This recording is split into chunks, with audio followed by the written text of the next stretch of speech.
Assalamualaikum warahmatullahi wabarakatuh. Perkenalkan, kami dari kelompok 3 ingin mempresentasikan tentang laporan pembuatan Simplicia daun pepaya atau Carica papaya folium. Bab 1. Pendahuluan. Latar belakang. Indonesia merupakan negeri yang kaya akan sumber bahan obat tradisional yang telah digunakan masyarakat sejak turun-temurun sejak zaman nenek moyang terdahulu. Keuntungan penggunaan obat tradisional adalah selain karena bahan bakunya mudah diperoleh, faktor ekonomi turut mempengaruhi. Sebagian besar rakyat Indonesia hidup di pedesaan yang menyebabkan sulitnya jangkauan obat modern, komunikasi, dan transportasi, juga daya beli yang relatif rendah. Salah satu tanaman Indonesia yang berkhasiat sebagai obat tradisional adalah papaya atau Carica papaya. Pada tanaman papaya tidak hanya buahnya saja yang dapat dimanfaatkan, melainkan daunnya juga dapat dimanfaatkan sebagai obat tradisional yang sudah terpercaya berkhasiat pada masyarakat Indonesia. Adanya informasi secara tradisional dari masyarakat yang telah lama memanfaatkan daun pepaya sebagai salah satu tanaman obat mendorong kami untuk mengolah daun pepaya tersebut menjadi Simplicia yang berkhasiat serta mengidentifikasi kandungan zat apa yang terdapat dalam Simplicia tersebut. Tujuan: 1. Memahami cara pembuatan Simplicia yang baik dan benar. 2. Mengetahui kandungan dan khasiat di dalam daun pepaya. 3. Mengetahui makroskopik dan mikroskopik pada Simplicia daun pepaya. 3. Manfaat. 1. Dapat mengetahui standarisasi Simplicia yang benar. 2. Dapat mengetahui kandungan dan khasiat di dalam daun pepaya. 3. Dapat memahami setiap proses dan langkah pembuatan Simplicia. Bab 2. Tinjauan pustaka. 1. Dasar teori. Simplicia adalah bahan alamiah yang dipergunakan sebagai obat yang belum mengalami pengolahan apapun juga dan kecuali dinyatakan lain, berupa bahan yang sudah dikeringkan.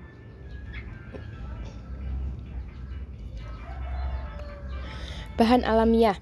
1. Bahan nabati berupa tanaman utuh, bagian tanaman atau eksudat. 2. Bahan hewani berupa hewan utuh, bagian hewan atau zat-zat berguna yang dihasilkan hewan dan belum berupa zat kimia murni. 3. Bahan mineral berupa mineral yang belum diolah atau telah diolah dengan cara sederhana.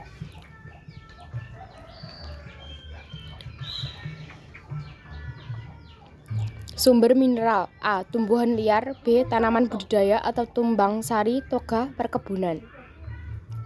2. Khasiat daun pepaya. Daun pepaya mengandung enzim papain, alkaloid, karpain, pseudakarpain, glikosida, karposid, dan sapoin. Daun pepaya berguna untuk obat panas yang memiliki khasiat penurun panas dan salah satu senyawanya yang dapat menurunkan panas adalah alkaloidnya. Selain itu, daun pepaya juga dapat berkhasiat sebagai obat malaria, menambah nafsu makan, meluruhkan haid, dan menghilangkan sakit.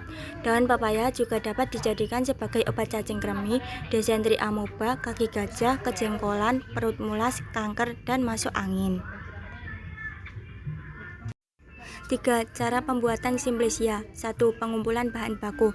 Waktu cara pengambilan atau pemanenan merupakan periode yang sangat menentukan kualitas dan kuantitas tanaman. 2. Sorotasi basah. Sorotasi basah dilakukan untuk memisahkan kotoran atau bahan-bahan. 3. Pencucian. Pencucian dilakukan untuk menghilangkan kotoran atau bahan-bahan asing lainnya dari bahan Simplicia. 4. Perajangan atau perubahan bentuk. Perajangan Simplicia dilakukan untuk mempermudah proses pengeringan Simplicia. 5. Proses pengeringan. Pengeringan dilakukan untuk mendapatkan Simplicia yang tidak mudah rusak sehingga dapat disimpan dalam waktu yang lebih lama. 6. Sorotasi kering. Sorotasi kering dilakukan setelah Simplicia sudah kering dan dilakukan penyortiran ulang untuk memisahkan dari benda asing atau kotoran. 7. Pengepakan dan penyimpanan. Setelah disorotasi, maka dilakukan pengepakan dan penyimpanan Simplicia. 4. Klasifikasi tanaman papaya. Nama ilmiah Carica papaya, kerajaan Plantae, famili Caricaceae, ordo Brassicales, spesies C. papaya. Bab 3. Metode pembuatan. Alat dan bahan. Alat: pisau dan landasan, lumpang, alu, toples, sendok, wadah untuk pengeringan. Bahan: daun pepaya. Langkah-langkah 1. Pengumpulan bahan baku. Memetik daun pepaya dengan memperhatikan kualitasnya. 2. Sorotasi basah. Dilakukan untuk memisahkan kotoran setelah dipetik. 3. Pencucian. Daun pepaya dicuci dengan air yang mengalir dan bersih. 4. Kemudian masuk ke proses perajangan atau perubahan bentuk untuk mempermudah proses pengeringan.